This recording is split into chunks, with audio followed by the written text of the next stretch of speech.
The new Hall of Trials rotation is here, and there is no longer an infinite loop because the Soul Weaver hero in the back row is only going to be immune to increasing Euphinae's break bar in the break phase for 7 turns.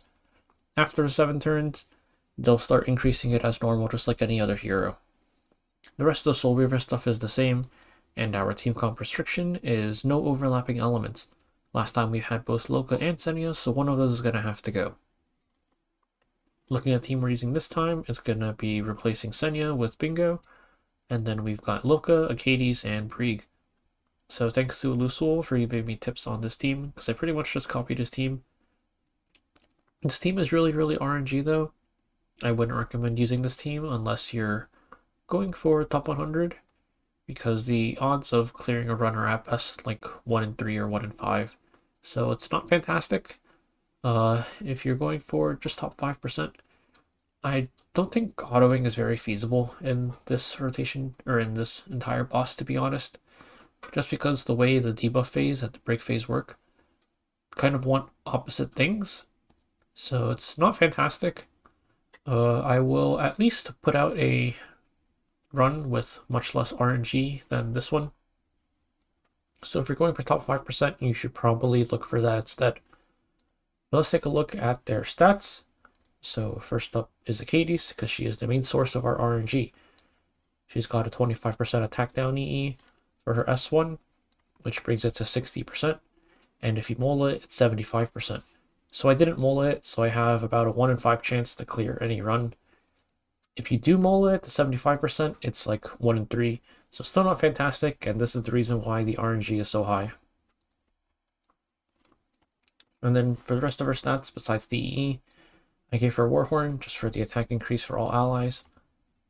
And then you want a good amount of speed. It doesn't have to be this fast. Could be faster, could be a little bit slower.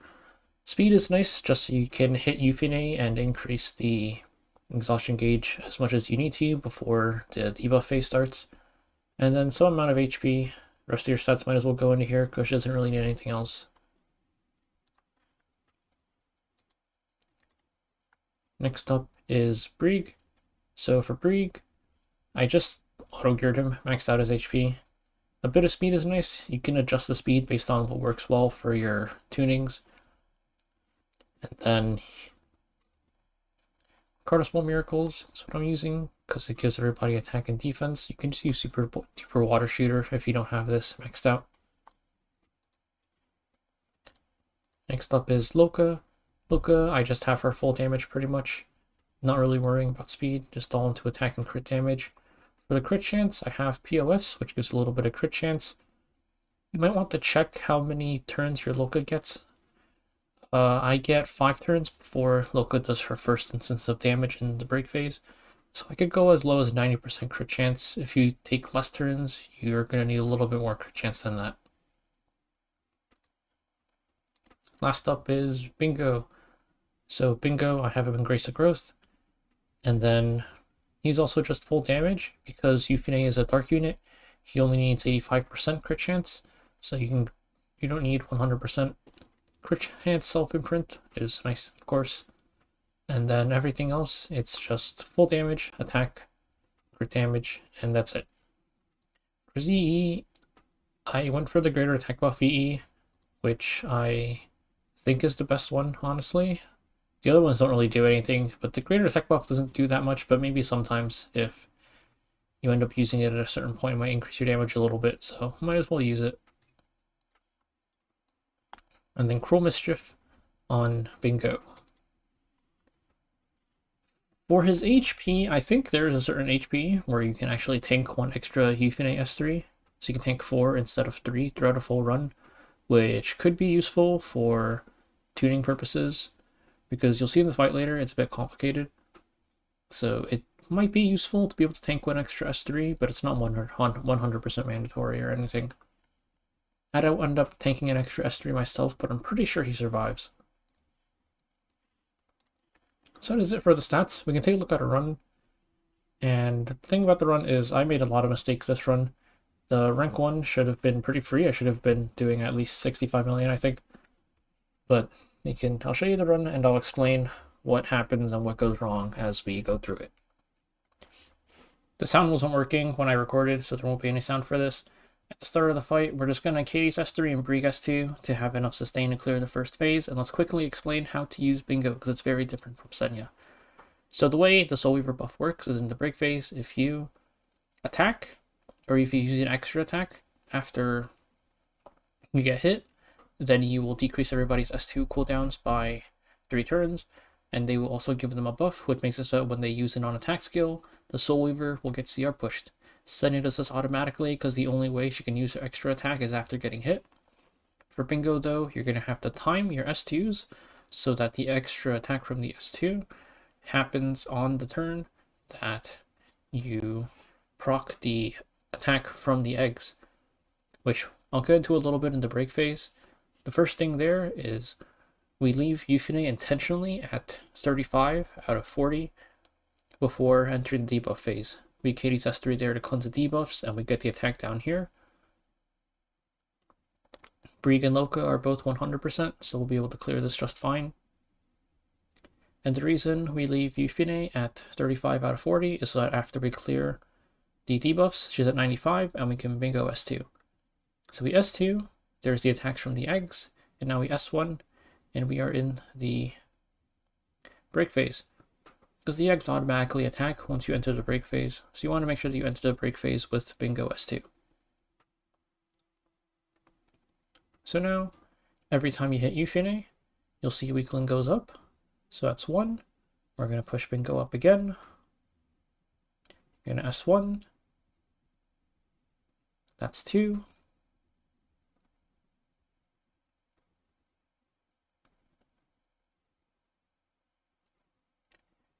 And now we're going to look at S2. And then this would be the third hit, so we're going to use Bingo S2. As you can see again, we S2, we get hit, we extra attack, and then everybody gets the buff again, and their S2s are reset.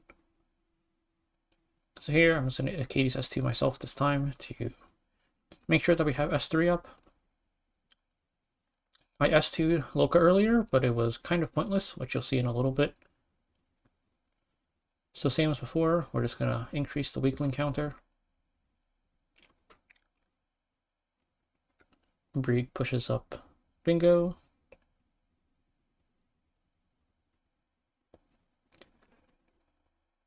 We S1 and we're at 2 stacks. So even though I have Loka S3 here, I'm going to push up Bingo so we can use S2 and get the buff on everybody and also the S2 reset. And there the extra hit went into Euphine, so Weakling's at 1 stack already, and now I'm going to Loka S3 for damage, which bring it to 2. So here I make a really big mistake. I should Katie's S2 into Bingo, which you'll see in a little bit, because since Bingo's S1 went into Euphine, the counter is already at 2 now, so I have to make my next hit Bingo S2, which Bingo S3 is a non-attack skill, so we can stall for 1 turn. And then I'm going to S2 with Loka to push up Bingo, because the whole thing where every time Bingo takes a turn, Loka takes a turn once he hits 5 stacks. So I'm going to push up Bingo, but because I didn't Katie's S2 into him, his S2 is still on cooldown. If I did Katie's S2 into him, his S2 would be up there. So that is one of the mistakes I made in this run. Using Bingo S2 there would have reset everybody else's S2, and then Loka would have been able to S2 again, to stall an extra turn, and get her S3 up in time in order to use S3 instead of S1 into Euphine. So because that didn't happen, instead, we're just going to have to end this with a Bingo S1, which we get really lucky here, and we're able to, or Bingo S2 I mean, and we get really lucky, and we have the extra attack S1 go into Euphine, so makes up for a bit of the damage loss we had there.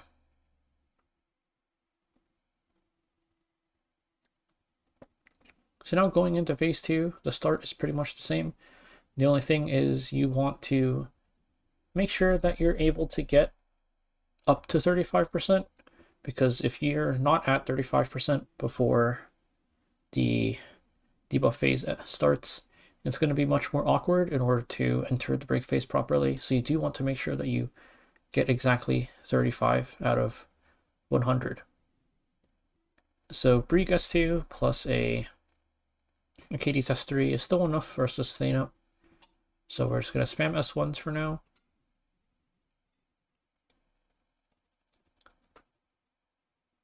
And here we're at 30, so this is our last hit for 35. And we're going to Loka S3 into our first two debuffs.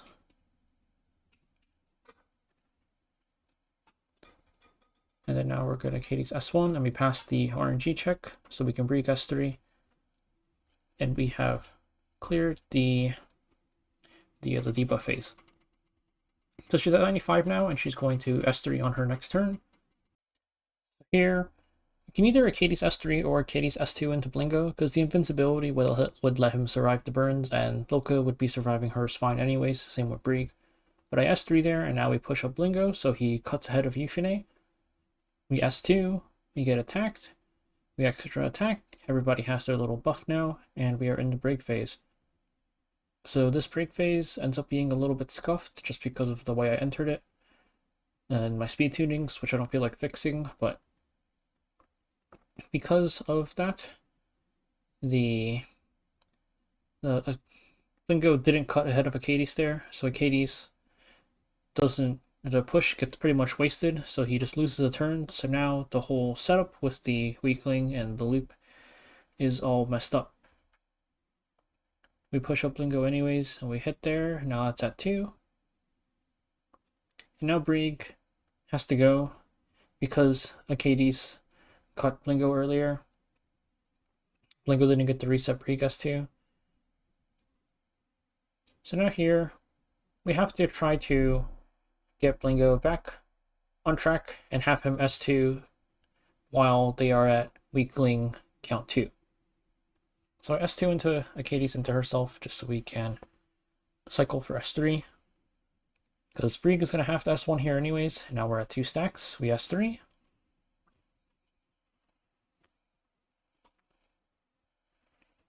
Now we S2. We get hit. And we do our extra attack. And everyone's got their little buff again.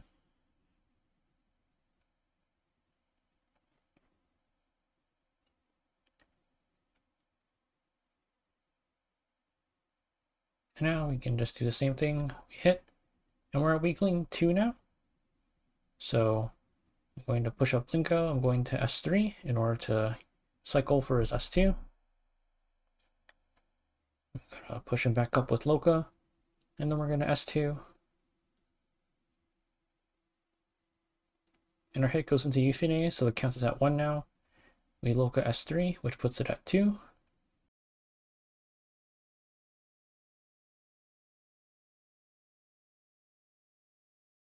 So now I've got an Arcades S2 to use, and this is the second mistake I make. I put it into Blingo when it should have gone into Loka. Because right now, Blingo has 1 turn left of immunity on the break bar, and Euphine has 2 hits left. So I S2'd into Blingo because I wanted to try to get another reset, which I end up realizing is kind of risky. So here, that's 1 hit, that's the immunity gone. And now Loka's going to push up Blingo. And I can S2, but if I S2 and the extra hit goes into Euphine, then that'll end the break phase. So I opt not to, and I just S1 with Loka instead. But if I used the Arcades S2 into Loka, then Loka would have had her S3, and that would have been like an extra 2 million damage. I could have also gambled and just used Blingo S2 anyways and prayed that the hit didn't go into Euphine, and if it hits the egg instead, then Loka will have her S2 up. She can S2 Blingo, push him up, but then he can S3, and then Loka will have her S3 back. So either one would have worked. I opted not to gamble there. Now we're in the 3rd break phase, and it's pretty much the same thing. We Brig S2 for the shield, Arcades S3 for the heal and cleanse, and then we spam S1s into Euphine.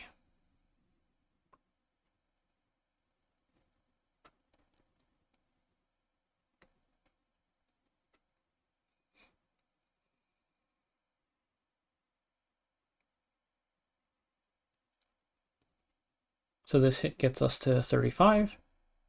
Now we're in the debuff phase. So Loka S3.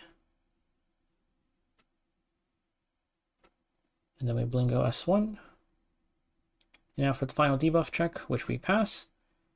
So now since Brig cut Euphine fine there, we can just S3 and the debuff bar is clear. If Yufine cut Brig there, then I would have had to reset, or I probably would have just given up, honestly. So now it's Acadius' turn, and once again you have the option of either using S3 or S2.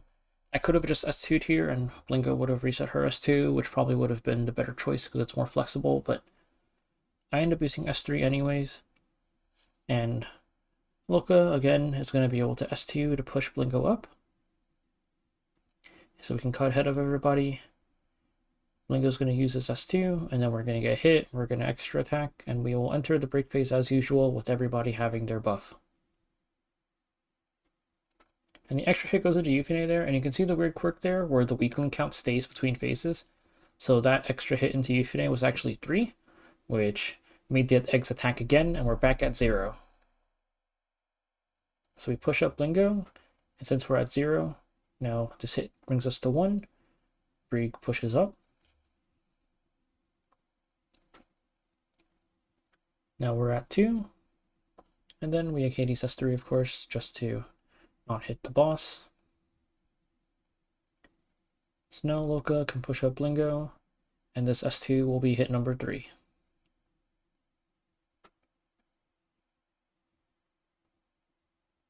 So the hit goes into the egg, so it's the usual cycle where we just use all of our non-attack skills.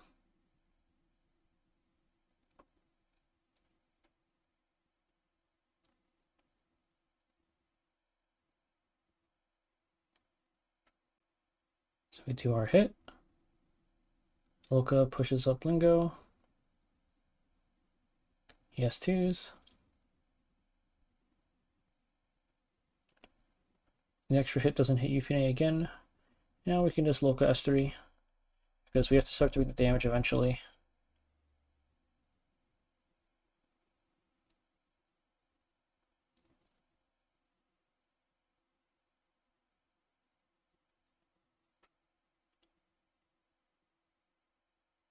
So I S2 into Blingo there because Loka hit Yufine once already.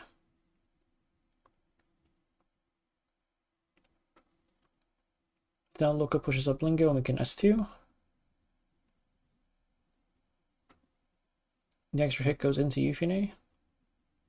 And here I make another mistake because Loka's next hit is going to end the fight anyways. So I should just Blingo S1 here, but I S3 instead. And you can see Loka will use her S3 and the fight's going to end. So I should have just S1 there, it would have been an extra like 1 million damage. But yeah, that's the fight.